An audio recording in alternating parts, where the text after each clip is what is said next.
Hi, my name is Casey Snyder, and I want to talk about how you find healthy and clean food in your grocery store.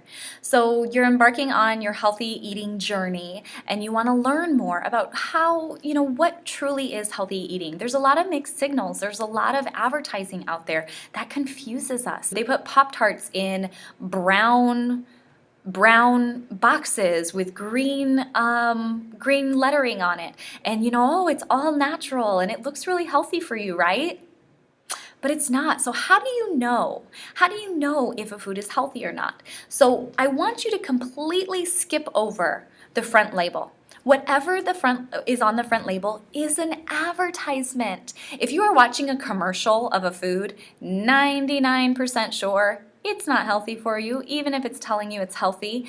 The Great Grain Kellogg cereal or any Special K cereal, their commercials, ooh, they make you feel all warm and fuzzy. They have these really tall, like beautiful models, but then they're like dressed kind of like moms. So you feel like, oh, well, she's like a real person. And if she eats this, I might actually grow 10 inches and lose 50 pounds. It's all advertising. They tell you that Fruit Loops are a good source of whole grain. Oh my God, no, they're not. Forget about the front label. Forget about the front of the box, the front of the bottle, the front of the bag. Flip it over. And rather than look at the nutrition facts, so we're talking about the fat, the calories, the protein, all of that content, actually skip over that too. I know you have been told to count calories for the last 30 years. Skip over it. You don't have to count those anymore. Isn't that exciting? The real secret in whether a food is healthy or not lies in the ingredient label, the ingredient list. The ingredient list is a list of all ingredients that are in a food or in a packaged item, and they're listed in most prominent to least prominent. So the first ingredient is going to be the most abundant in that item.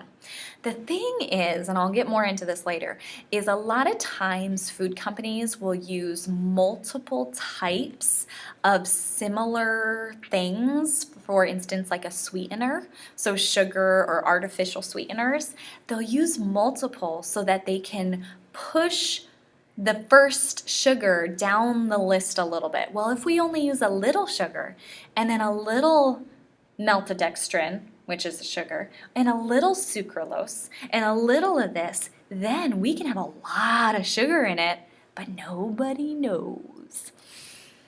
So let's educate ourselves so that we know. Unfortunately, FDA thinks it's totally cool. They don't care. They really do not care about your health, your family's health, or the health of this country. They care about their pockets. That's a whole nother video, but yeah, just because it's being sold on the shelves in America doesn't mean that it's safe. You got to educate yourself. So, what are my top 4 red flags? These are my top 4 red flags on what I want you to look for to find out if a food is healthy or not. The first one is soy. Soy has been just magnificently advertised as a health food. People love soy. Ooh, soy latte. I'll have a double chai soy latte. I don't even know if that exists. And ooh, I'm so healthy and fabulous. Actually, soy is a phytoestrogen. It acts as an estrogen in your body. And so unless you are a menopausal woman who needs estrogen boosts, I would pretty much steer clear of it. A little fun fact, and I don't have the exact fact, so I should have gone back and read it, but you'll get the idea. An infant on soy formula gets the equivalent of multiple birth control pills a day from their soy formula. Multiple. That's terrifying. So soy, not healthy for you. When you see it on the ingredient list, put the food back. The next one is hydrogenated anything. Partially hydrogenated, fully hydrogenated. It usually lists a name of an oil after it. So cottonseed oil, vegetable oil, palm oil, whatever. If it's hydrogenated, put it back. Hydrogenated oil is a trans fat. It is a substance that will lower your good cholesterol and raise your bad cholesterol. It is literally going to turn you solid from the inside out. And you know what? The FDA has finally done something. I'll give it to them. They did something good. They banned hydrogenated oil from the U.S. food industry. And that's so exciting. Huge victory, because the research on how bad this stuff is for us has been there for over a decade. So it took them a decade to figure this out and to finally make some legit legislation against hydrogenated oil. Only thing is, they gave the food companies 3 years to phase it out. So I believe in October of 2018, you can stop watching out for hydrogenated oils. In the meantime, I want you to look for it in everything. It doesn't, oh, this doesn't even seem like an oily type food. Look for it. You want to know where I found hydrogenated oils, which totally surprised me? Fruit frickin' Loops. Oh, no, not Fruit Loops. Fruity Pebbles. Fruity Pebbles. Oh my gosh, something that we give our children has hydrogenated oil. Hello, heart disease when we're 20 years old. That's just amazing. Flour tortillas, I have a really hard time finding flour tortillas without hydrogenated oils. Jif.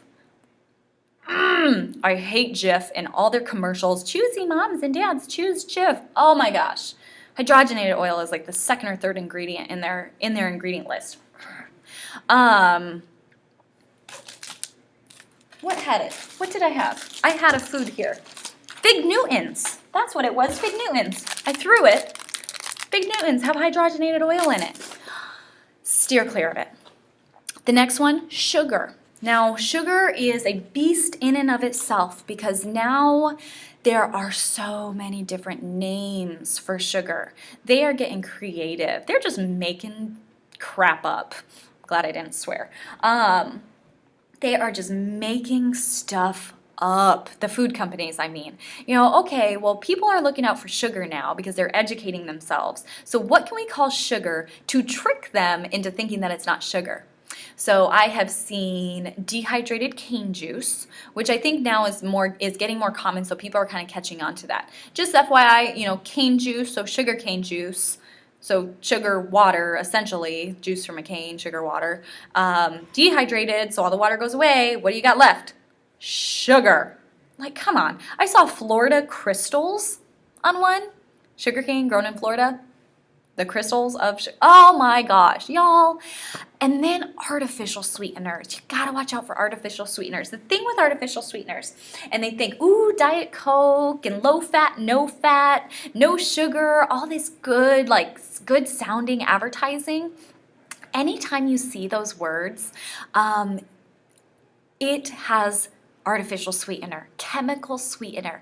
And what chemical sweeteners do inside your body, very small nutshell. I eat a sugar-free candy. I taste sweet. My taste buds taste sweet. Digestion starts in the mouth. So I taste sweet, so my brain signals the release of insulin in my body to prepare my bloodstream for the sugar, the glucose, which is about to be delivered via my digestive tract into the bloodstream. So insulin's job is to take that sugar and transport it through the cell wall so that the sugar can then be used to run the basic stuff that our cells do, keep us alive, keep us upright. But with artificial sweetener, we taste the sweet, we get the insulin release, but no sugar ever appears in the digestive tract. We don't ever have any blood or any sugar in the bloodstream show up. So insulin is just floating around in the bloodstream, not having anything to do. And what is insulin? It's a fat-storing hormone. What is having too much insulin in the blood? Insulin resistance. Hello, diabetes. So I love my grandma, but she has diabetes and she eats sugar-free everything because that's what we always thought was okay, right? Through the 80s to now, we always thought that was okay. And now that I know better, I'm just like, oh my gosh, I want to help her, but now she's like stuck. She just won't listen to me. She's like, but it's sugar-free and it's healthy. Anyways, it's not. Artificial sweetener, I would much rather have the real full fat, full sugar version of something junk food than the low fat, no fat, tastes like garbage anyways, version, because I would rather have sugar, something that my body knows how to process, than sucralose. I think that's the pink the pink sweetener, Sweet and Low or something. I think that's the real name for it. Don't sue me if I'm wrong. But an artificial sweetener. Okay, so stay away from the blue, pink, and yellow sugar packets on the table. Just do real sugar if you're going to use real sugar. Now, you shouldn't use real sugar. It's bad for you. And why is it bad for you? Well, they are really finding they're finding that it's a contributing factor to a ton of diseases, ailments, chronic issues. If you are taking medication for anything, any type of chronic issue, I dare say sugar is not helping. So if you or somebody you know has, they have migraines. Oh my gosh, if you get chronic migraines, if you or anybody you know has behavioral issues, ADD, ADHD, autism, Alzheimer's, any type of neural disorder, any type of cancer, anything, like sugar can contribute, obviously diabetes, that's a big one, but sugar can contribute to it in so many different ways. It's not a harmless sweet tooth type thing anymore. It's not just making us fat. It is making us diseased. So, okay, next one. My last one is anything that you cannot pronounce. So I've got Pop-Tarts here. Y'all know Pop-Tarts aren't good. So I got sodium acid pyrophosphate. Have no idea what that is. I have niacinamide. If your third grader couldn't read the ingredient list, you should not be eating it. Neither should your third grader. I get it. I'm not perfect. Please do not think I'm perfect. Yes, I have ice cream, and sometimes my son has it with me too, okay? I'm not preaching and saying I'm perfect. I'm just saying educate ourselves so that when I do have ice cream, I know that this is a treat. This is not something we are going to do every day. This is a special thing. So if you cut out everything with these 4 things, soy, hydrogenated oils, sugar, and anything that you can't pronounce, you are going to be cutting out the majority of stuff, the majority of crap in your diet. And if you have any diseases, ailments, depression, any chronic issues whatsoever, sleep apnea, tendinitis in anywhere, fibromyalgia, couldn't say that one, anything that you deal with because you don't feel awesome 100% of the time, I really, really, really, really, really, really, really suggest you cut out all 4 right now. And just see how your body feels without all this junk in it. And then you can slowly put back in food after you've cleaned out your system. I say give it 30 days. If you can give it longer, even better. A great resource is Whole30.com. Head to Whole30.com. They are the authors of the diet, Whole30, as well as a book called It Starts With Food. And I really recommend, if you want to educate yourself more on this topic, It Starts With Food is where to start.